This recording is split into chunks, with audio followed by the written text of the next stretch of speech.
Halloween is the most iconic horror franchise of all time, boasting 13 installments released over 40 plus years. But no pumpkin patch is free of rot, so I'm going to take every installment of the Halloween franchise and rank them from F tier all the way up to S tier. That way you can avoid the stinkers. And oh boy, are there stinkers. Oh, and if you don't like and subscribe, then Michael Myers is going to get you. Let's start things off with the OG, the classic, the GOAT, John Carpenter's 1978 Halloween. Now, I already ranked Halloween once before when I ranked every single one of Jordan Peele's favorite horror films, and at that point in time, I gave the film the lofty standing of an S-tier film. But having rewatched the film recently with some fresh eyes, I've decided that I might have been a little bit too exuberant. The film is still fantastic, the music still rules, and it is still one of my favorite films of all time. But this time around, I noticed some hiccups in the early scenes, specifically the ones that feature series regular Donald Pleasence. There are other films that I've ranked where I had to drop them down to an A tier for far less, so I think it's only fair that I reevaluate my stance on Halloween and put it squarely into the A tier. Next in line is Halloween 2, released in 1981 and a direct sequel to the original Halloween. That will not be the last time I say that. Halloween 2 picks up right where the first film left off. Actually, a little bit before that, because Halloween 2 started the grand Halloween tradition of slightly reshooting and re-editing the ending of the previous film so the premise of the new film would make sense. It happens a lot. Michael Myers is back on the trail of Laurie Strode, this time rampaging his way to the local hospital where Laurie is being treated for her injuries. And I use the term rampage for a reason. Over the last week of watching Halloween movies, I've started to notice that there are two general depictions of Michael Myers. There is Stalker Michael, the Michael who keeps to the shadows and waits for his prey to come to him, and there is Rampage Michael, the Michael who murders everyone who gets in his way. Halloween 2 is the first example of the Rampage Michael, and for my money, it's the type of Michael I like the least. Rampage Michael generally means higher kill counts, less tension, and Michael is more visible. And to me, a fan of the original film, that's not the type of Michael Myers that I tend to enjoy. Beyond that, I do like Halloween 2 as an efficient film. It hits the ground running and it keeps up the pace. It's also likely more influential than we give it credit for. The slasher genre was codified by Halloween, but I think the other big franchise horror films owe more to the brutality of Halloween 2 than they do to the original Halloween. For keeping things exciting, even though I'm not a huge fan of this depiction of Michael Myers,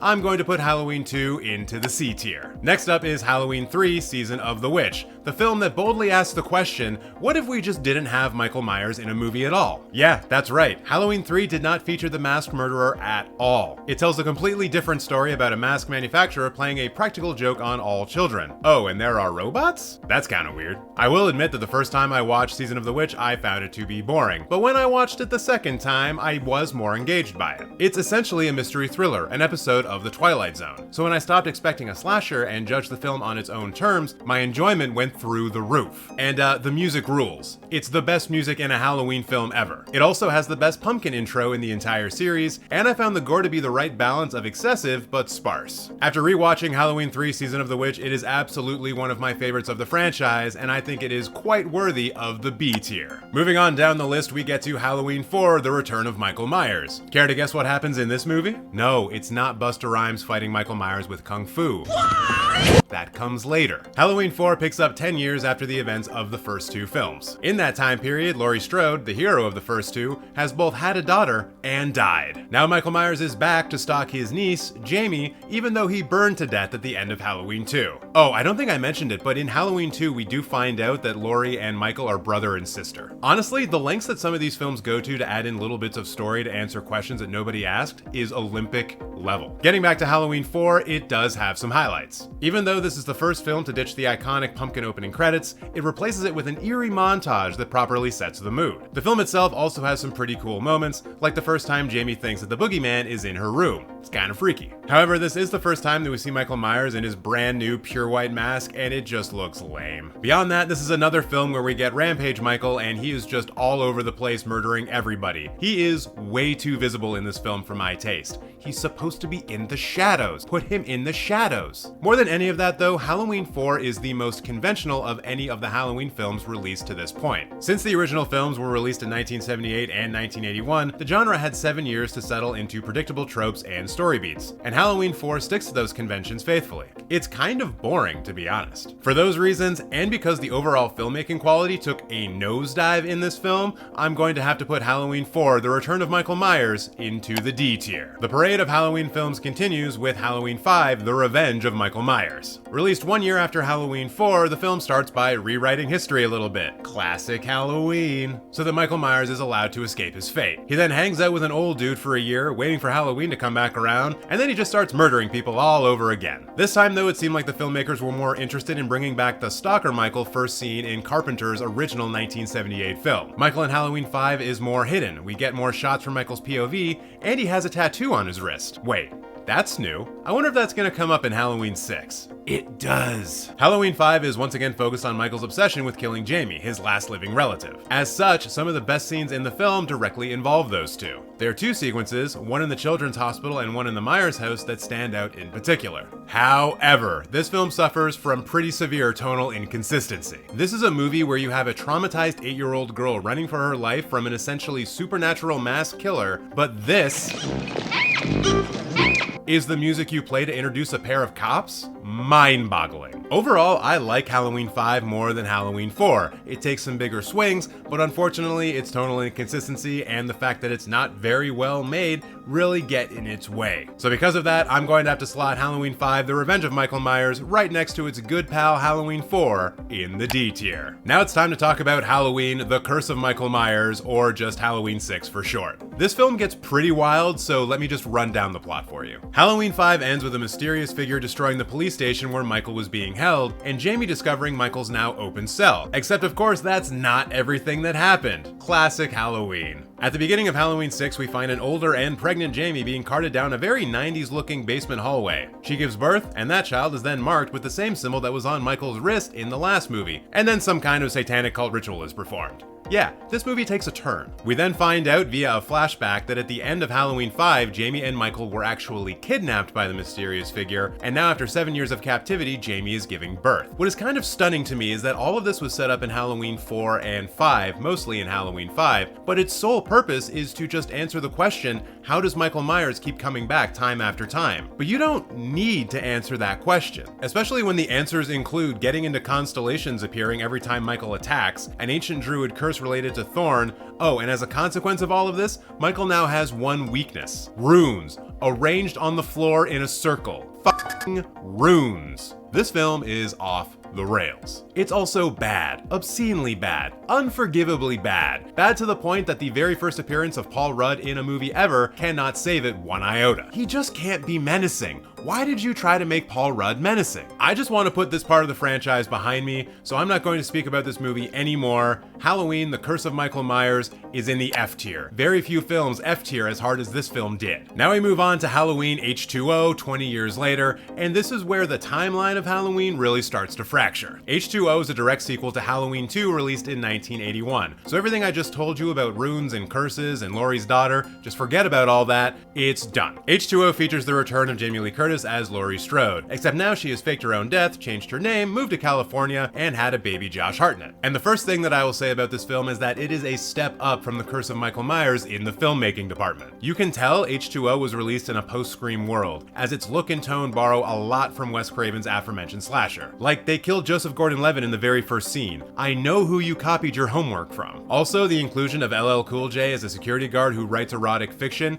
was an absolute masterstroke. On the negative side, I do think that we see Michael Myers a little bit too much in this film, and there are so many false jump scares in this movie. Nobody likes fake out jump scares. Ultimately, the best thing I can say about H2O is that it's competent. It took no big swings, the degree of difficulty was very low, but it accomplished what it set out to do, and it didn't embarrass itself along the way. It's still not great, but it doesn't need to be great to make it into the C tier. And now it's time for the Busta Rhymes Kung Fu reference to finally pay off, because now we get to talk about Halloween Resurrection, the 2002 direct sequel to H2O. And first off, let me be clear by saying fuck this movie. It is horrendous and it is stupid, but it is also kind of fascinating. The film is attempting to capitalize on the two big trends of 2002, reality TV shows and the internet. So fresh. Basically, Busta Rhymes and Tyra Banks decide to get a bunch of university kids to explore the Myers house at night, and they are going to live stream their experience using the most low-resolution cameras possible. What I find fascinating though is that I can't really think of another horror film that was trying to do this similar thing at the time. If you can think of one, please let me know in the comments. I imagine the success of the original Blair Witch Project had a lot to do with the this film being greenlit because it definitely plays with the concept of found footage, and linking that together with voyeurism, online video,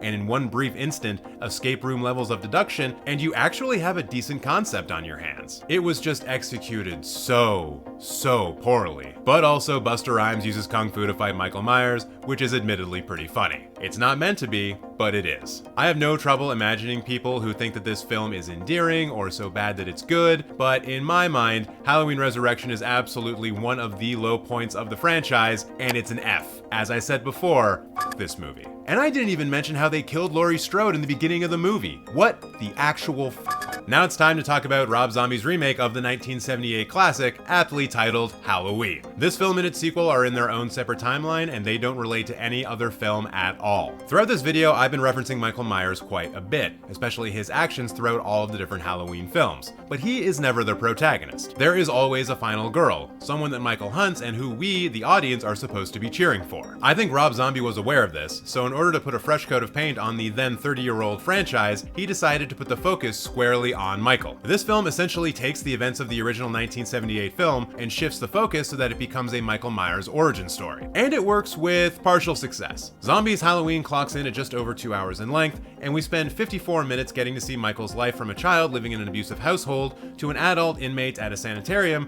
who escapes because people are literally the worst. By taking this route, Zombie is attempting to answer the question, why is Michael Myers? Unfortunately, that is not a question that I am particularly interested in finding out the answer to. I find that the Halloween movies that work the best are the ones where Michael is scarcely seen. He is a hunter who keeps to the shadows and waits for the perfect moment to strike. While I think this section is well enough made, shining a spotlight on a character who works best when shrouded in the shadows is a miss. But then we get to Haddonfield and we kind of do the original film again, but this time with more blood and plot holes. Like, how does Michael know that Laurie is his sister? He recognizes her from a baby picture? Yeah, I'm not buying that. However, I will say that I love the scene where Malcolm McDowell just starts firing off a .357 Magnum and there is no recoil at all. That guy is playing with some cheat codes. Overall, I did enjoy Mr. Zombie's take on the 1978 original more than any other film released after Season of the Witch, so I've got no problem sliding it into the C tier. And I will add that I think it is a better film than H2O. Let's now move on to Rob Zombie's sequel film Halloween 2, and oh my god did this film surprise me.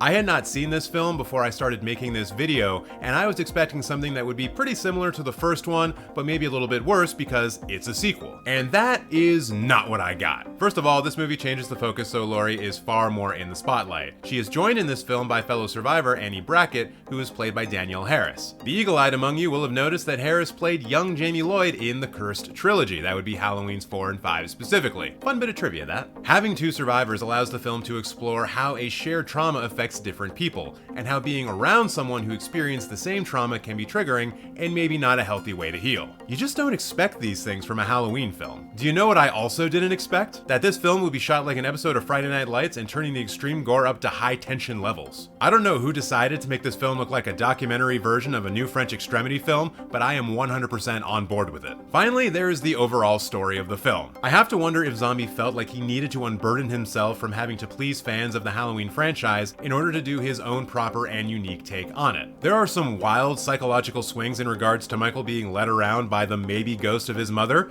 and somehow it just works. I think the ending falls down pretty hard because of how they present Michael's death, and the murders of Laurie's friends fall into the, hey, how did Michael know where the pertinent characters are trap? But aside from that, I was really into this film. Mr. Zombie, bravo for giving us the best and most original take on Michael Myers since John Carpenter's original, and for that I'm putting Halloween 2 in the B tier. Also, shout out to the Weird Al cameo. Now we move on to the final set of Halloween films, starting with the 2018 legacy sequel that is aptly and not at all confusingly called Halloween. This particular film is a direct sequel to the 1978 original. That means in this new set of films, Laurie and Michael are not related, and Laurie is not dead. Good for her! This Halloween focuses on Laurie Strode, played once again by Jamie Lee Curtis. She has spent her entire life preparing for Michael's return, and that has led to a not great relationship with her daughter, granddaughter, or the group of mannequins in her backyard. And then Michael Myers escapes, and Laurie gets to tell everyone that she told them so. The first big thing that we need to talk about is that the pumpkin intro is back. Huzzah! I love how in this version it's a rotted, deflated pumpkin coming back to life. What are you trying to say about all of the other films in the Halloween franchise, director David Gordon Green? I think you're being a little bit too subtle. The next thing we need to talk about is how Michael is depicted in this film. He's mostly back to being in invisible shape. Special props to the gas station scene where Michael is always in the background and out of focus. It's a nice touch. However, there is also the one take where we get to see the calm and brutal efficiency of Rampage Michael. But since this is the only time in the film we really see Rampage Michael at play, and we get stalking Michael for the rest of it, I'm willing to let it slide. As for some negatives, there are some plot holes that really bug me. For example, at the beginning of the film, it's established that Laurie's compound has a security gate, but then near the end, Michael is just able to drive up to the front porch with no problem. It's a small thing, but it undercuts Laurie's character as a security-focused paranoid person. She wouldn't allow that to happen.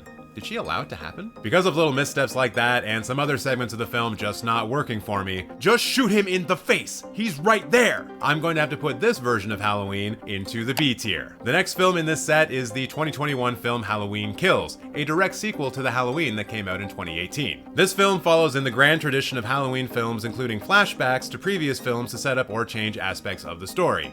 This time we get a flashback to what happened when Michael initially escaped in 1978 and how he was captured. This flashback does two things: answer the question about how Michael was caught, and it gives us backstory for Officer Hawkins, who was featured prominently in the previous film. Except he died. Like, he died real good. He was stabbed a bunch of times, then he was ran over by a car, and then oh, he's fine now. Oh, okay. Wow.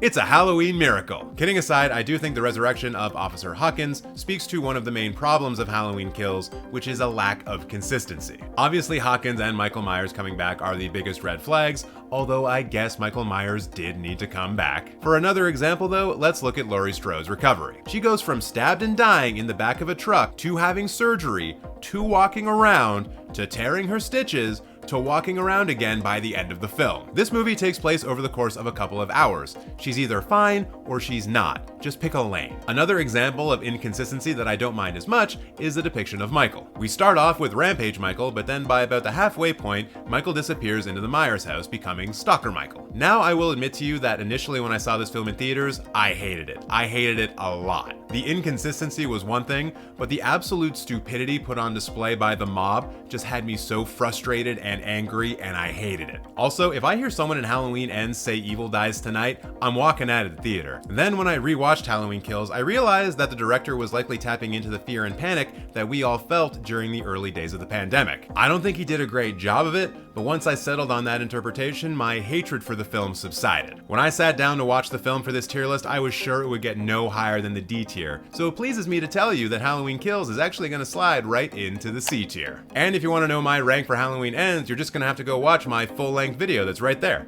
It's right there. Just click that thing.